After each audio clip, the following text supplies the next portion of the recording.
یضاعف لہ العذاب یوم القیامہ، قیامت کے دن ان کے لیے عذاب دگنا کر دیا جائے گا۔ تو اس سے پہلے بھی کوئی نہ کوئی عذاب ہے کہ نہیں؟ عالم برزخ میں بھی عذاب ہے اور ثواب بھی ہے۔ حضور نے فرمایا صلی اللہ علیہ وسلم کہ قبر جو ہے کسی انسان کی، وہ یا جہنم کے گڑھوں میں سے ایک گڑھا ہے اور یا جنت کے باغیچوں میں سے ایک باغیچہ ہے۔ اب اس کی حقیقت کو ہم نہیں جان سکتے۔ دیکھیے، نوٹ کر لیجیے اچھی طرح، پکے اصول کے طور پر گرہ باندھ لیجیے، عالم برزخ اور عالم آخرہ کی کسی بات میں جو کچھ بتا دیا گیا اس سے آگے کھوج کرید مت کریں، اس لیے کہ یہ آیات متشابہات ہیں، ان کی اصل تعویل ہم نہیں جان سکتے۔ یہ عذاب روح کو ہوتا ہے یا جان کو ہوتا ہے یا کس کو ہوتا ہے، جسم کو ہوتا ہے، ہمیں نہیں معلوم۔ یہ ہمارے اس غیب کے پردے سے ماوراء باتیں ہیں، اور ہم تو یؤمنون بالغیب میں سے ہیں، وہ لوگ ہیں کہ جو غیب کی باتیں جن کی خبریں دی ہیں اللہ نے، اس کے رسول نے، اس کو مانتے ہیں۔ لیکن ان میں جو ہے اجمال کے اوپر ہی اکتفا کرنی چاہیے۔ ہمارے ہاں بڑے بڑے جھگڑے، یہ قبر والا سنتا ہے کہ نہیں سنتا، اب اس کے لیے دلیلیں، جو ایک طرف وہ لوگ ہیں جو انکار کرتے ہیں کہ قبر کے اندر مردہ کچھ نہیں سنتا، ان کو کافر قرار دیتے ہیں۔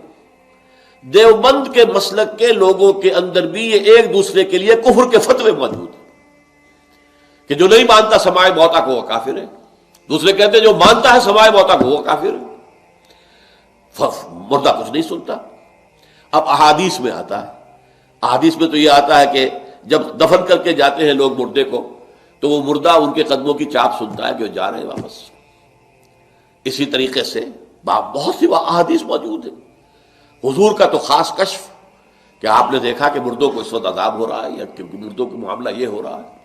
تو یہ ساری چیزیں ہیں، لیکن اس میں جو حل ہے وہ یہ ہے، جو چیز اجمالاً بتا دی گئی ہمیں، چاہے وہ عالم برزخ کی ہو، عالم برزخ بھی ہماری نگاہوں سے پوشیدہ ہے، ہمارے حواس خمسہ سے باہر ہے، اور عالم آخرہ بھی ہمارے حواس خمسہ کی جو بھی رسائی ہے اس سے ماورا ہے۔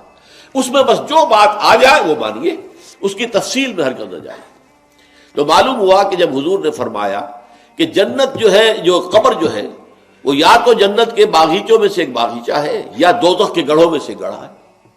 کہیں ایسے بھی کہہ دیا گیا کہ قبر میں جب مردہ جو ہے داخل ہو جاتا ہے تو یا تو ایک کھڑکی کھول دی جاتی ہے جنت کی طرف، جس سے جنت کی ہوائیں اور خوشبوئیں اسے آتی رہتی ہیں، روح و ریحان، اس سے وہ فائدہ مند ہو رہا ہے ابھی سے۔ ابھی حساب کتاب تو ہوگا، یوم القیامت کو ہوگا جب اٹھائے جائیں گے۔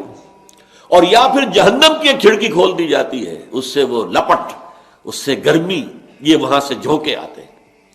تو ہم صرف اتنا ہی مانیں گے۔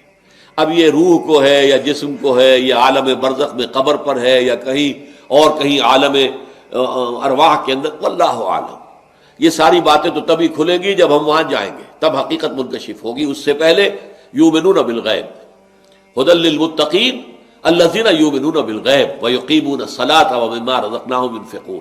قرآن مجید کی ہدایت سے استفادے کی شرائط میں سے یہ ہے کہ آپ غیب پر بس ایمان لائیں جو بتا دیا گیا۔